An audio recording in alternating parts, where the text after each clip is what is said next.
Hello बच्चों, good evening. पहली बार मैंने ये सोचा कि चलो ठीक है, अब इस तरह की प्रॉब्लम आ चुकी है कि थोड़े टाइम के लिए कोचिंग्स ऑफ रहेंगी। मुझे लगता है कि शायद अभी के हालात देखते हुए 31 मार्च तक तो सब कुछ बंद ही रहने वाला है, और लॉकडाउन भी हो चुका है राजस्थान में, तो और भी कई जगह पर हुआ है। तो ज़्यादा टाइम वेस्ट नहीं करते हुए काम की बात पे आते हैं। तो कुछ टॉपिक्स मैं एक के बाद एक धीरे धीरे जैसे जैसे मैं बनाता जाऊंगा वीडियोस आपके सामने लेकर आऊँगा। और कुछ टॉपिक्स जो मैंने लिस्ट आप लोगों तक ग्रुप में डाली थी, उसके अकॉर्डिंग जो उसका रिज़ल्ट मैंने देखा है, जो पहला टॉपिक हम पढ़ सकते हैं जिसकी सबसे ज़्यादा डिमांड मुझे लगता है कि हुई है बच्चों की तरफ से, वो है कार्नोट साइकिल और उस पर बेस्ड हीट इंजन, रेफ्रिजरेटर और इस तरह की कुछ बातें। तो सबसे पहले स्टार्ट करते हैं कार्नोट साइकिल।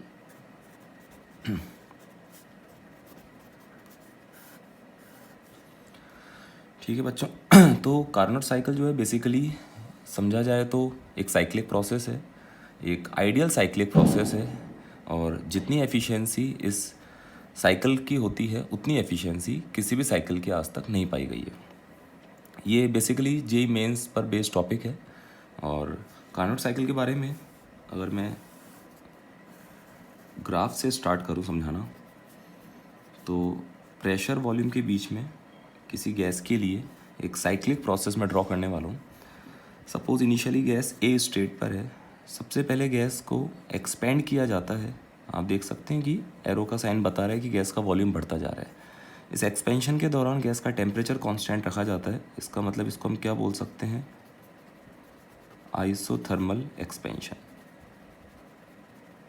ठीक है, सपोज ये स्टेट बी, फिर वापस से गैस को एक्सपेंड किया जाता है। देख सकते हैं आप, फिर से वॉल्यूम इंक्रीज हो रहा है बी टू सी। इस प्रोसेस के दौरान गैस को ना कोई हीट दी जाती है, ना गैस में से हीट बाहर निकलती है। तो इसको नाम दिया गया एडियाबैटिक एक्सपेंशन। दो लगातार एक्सपेंशन वाले प्रोसेस के बाद अब कंप्रेशन C2D। इस प्रोसेस में फिर से गैस का टेम्परेचर कांस्टेंट रखा जाता है, और इस प्रोसेस को हम बोल सकते हैं आइसोथर्मल, क्योंकि टेम्परेचर कांस्टेंट बना रहेगा इस दौरान और गैस का वॉल्यूम कम हो रहा है, इसलिए कंप्रेशन, आइसोथर्मल कंप्रेशन। फिर वापस डी से ए की तरफ फिर से वॉल्यूम कम करते हैं, हीट का एक्सचेंज नहीं करते हुए, तो इसको नाम दिया गया एडियाबैटिक कंप्रेशन। तो ये एक आइडियल साइक्लिक प्रोसेस जिसमें एक के बाद पहले दो एक्सपेंशन वाले प्रोसेस, उसके बाद दो कंप्रेशन वाले प्रोसेस, और फिर से हम इनिशियल स्टेट ए पर आ जाते हैं। ये तो है कार्नोट साइक्लिक प्रोसेस। इसमें कैलकुलेशन क्या करनी है, हमारा टारगेट जो है इसमें फाइनली सिर्फ और सिर्फ ये कैलकुलेट करना है कि साइक्लिक प्रोसेस की एफिशिएंसी कितनी है। इसी पर बेस्ड न्यूमेरिकल्स पूछे गए हैं पुराने सालों में। एफिशिएंसी का बेसिक मीनिंग भी हम समझते हैं कि किसी भी साइक्लिक प्रोसेस में गैस ने जो टोटल वर्क किया डिवाइड बाय हमने उस प्रोसेस में गैस को जो हीट सप्लाई की है, क्यू गिवन ओनली। इसका मीनिंग क्लियर होना चाहिए कि इस प्रोसेस में गैस को जो हीट दी गई है, उस प्रोसेस में अगर हीट रिजेक्ट होगी तो यहाँ पर उसका कंट्रीब्यूशन नहीं आएगा, और ऊपर लिखा हुआ है पूरे साइक्लिक प्रोसेस में गैस ने जो टोटल वर्क किया। नाउ टोटल वर्क तक पहुँचना है तो सबसे पहले एक काम करते हैं, इस ग्राफ में थोड़ा बहुत एनालिसिस करते हैं। ए से बी तक अगर आइसोथर्मल एक्सपेंशन है, एक बार फर्स्ट लॉ मनी मन लगा के सोचते हैं।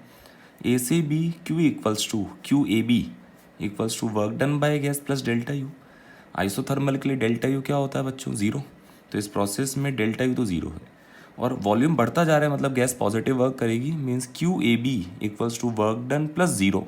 और जहाँ पे वर्क डन पॉजिटिव है, इसका मतलब क्यू ए बी पॉजिटिव होगा। क्यू पॉजिटिव होने का मतलब इस प्रोसेस के दौरान हमने बाहर से गैस को हीट सप्लाई की है। मैं ग्राफ में इंडिकेट कर रहा हूँ इस तरह से कि हमने गैस को हीट सप्लाई की है Q H amount of heat. H का मतलब है हाई टेम्परेचर पर।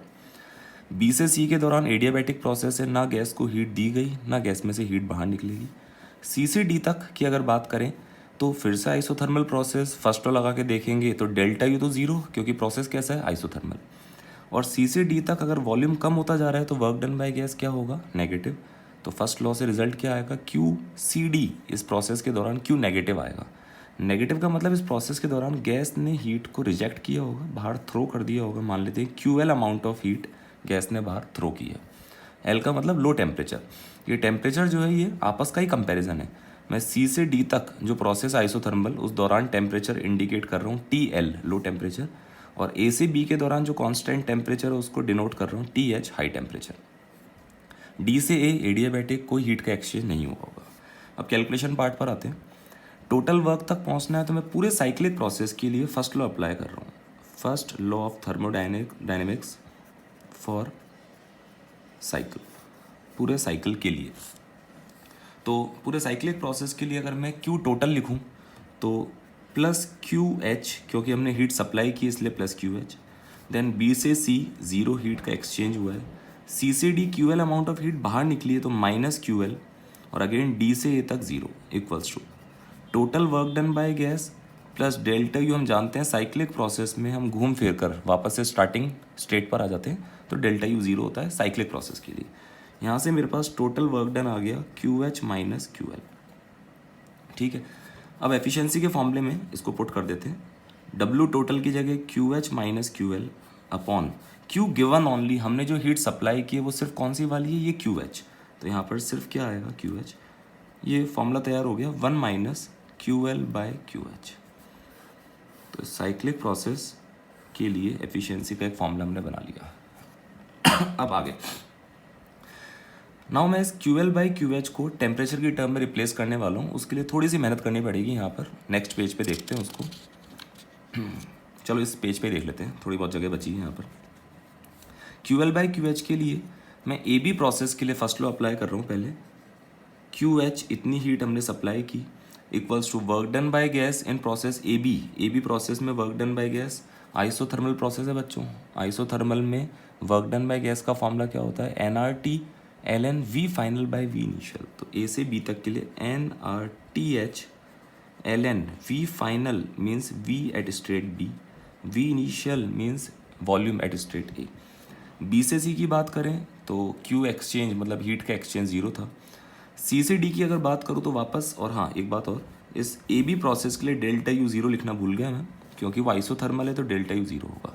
C से D के लिए फर्स्ट लॉ लगाता हूँ QL विद माइनस साइन, क्योंकि QL अमाउंट ऑफ हीट बाहर निकली है गैस से, equals to NRT low temperature पर ln C से D के लिए फाइनल कौन सा होगा, D इनिशियल क्या होगा C, तो volume at state D upon volume at state C।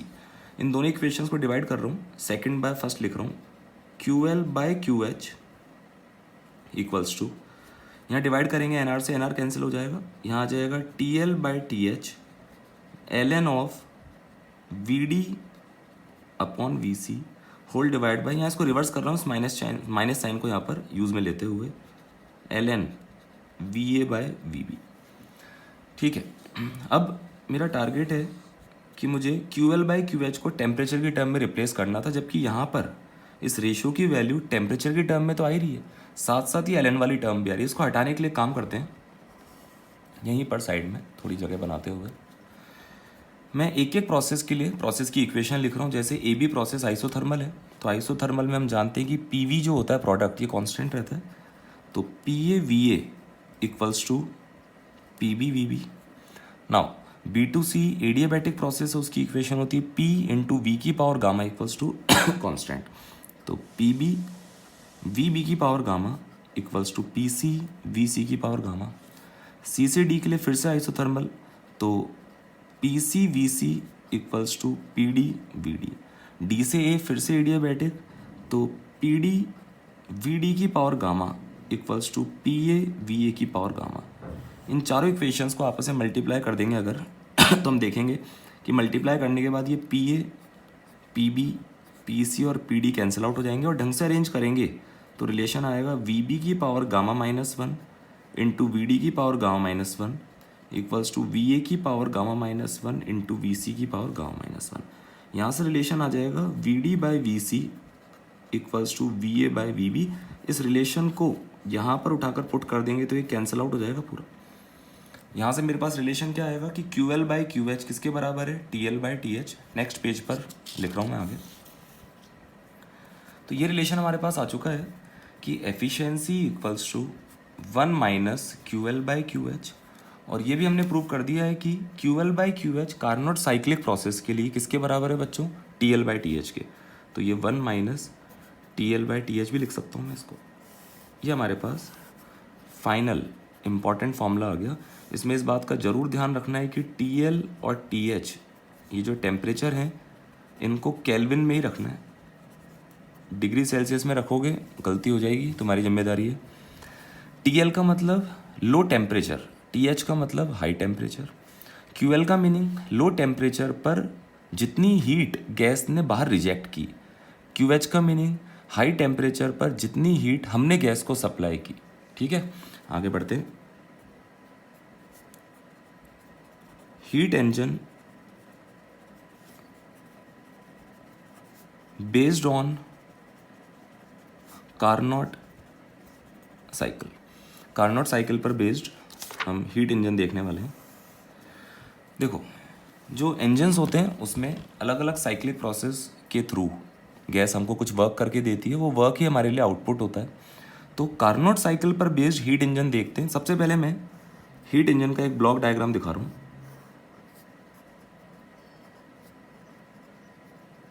Suppose इस ब्लॉक का सिग्निफिकेंस है कि ये एक हीट इंजन है।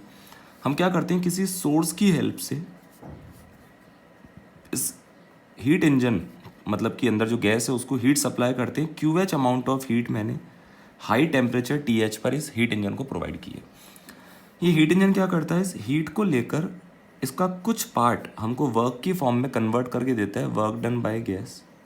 और जो रिमेनिंग पार्ट है उस क्यू एच का, वो एक तरह से वेस्टेज बोल सकते हैं, वेस्ट हो जाता है वो, और वो Q L amount of heat बाहर निकल जाती है लो टेम्परेचर टी एल पर। ये बेसिक ब्लॉक डायग्राम है हीट इंजन का। कैलकुलेशन पार्ट पर आते हैं। अगर मुझे इस हीट इंजन की एफिशिएंसी कैलकुलेट करनी हो, हम जानते हैं कि किसी भी मशीनरी की एफिशिएंसी होता है आउटपुट अपॉन इनपुट। हम इस हीट इंजन से ज़्यादा जो क्वांटिटी चाहते हैं वो हमारे लिए आउटपुट है।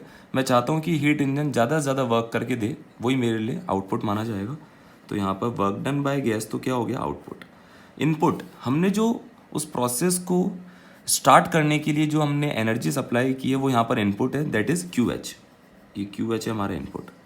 नाउ डब्ल्यू गैस को मुझे हटाना पड़ेगा, तो इस ब्लॉक डायग्राम को देखकर अगर हम एनर्जी कंजर्वेशन लगाएं तो क्यू एच जो है, क्यू एच उसके दो पार्ट्स थे, कुछ तो गैस ने वर्क कर दिया और रिमेनिंग अमाउंट गैस ने बाहर रिजेक्ट कर दिया, क्यू एल।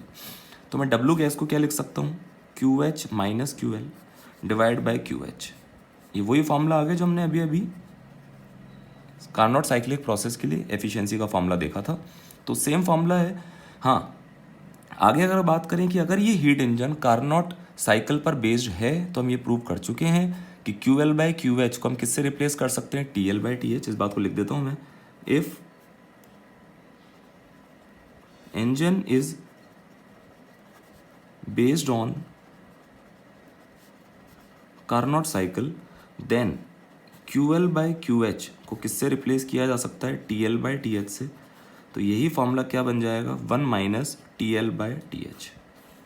ये फिर से बोल रहा हूँ, ध्यान रखना है कि ये टी एल और टी एच जो है ये टेम्परेचर की वैल्यूज़ हैं, वो भी केल्विन में, जहाँ पर टी एच है सोर्स वाले पार्ट का टेम्परेचर, और ये टी एल जो है इसको नाम दिया जाता है इस पार्ट को सिंक, जहाँ पर गैस हीट को रिजेक्ट करती है उसको सिंक बोलते हैं, वहाँ का टेम्परेचर है लो टेम्परेचर टी एल। तो इतना सा प्रोसेस है कार्नोट साइकिल के लिए। आगे बढ़ते हैं इसमें रेफ्रिजरेटर की तरफ।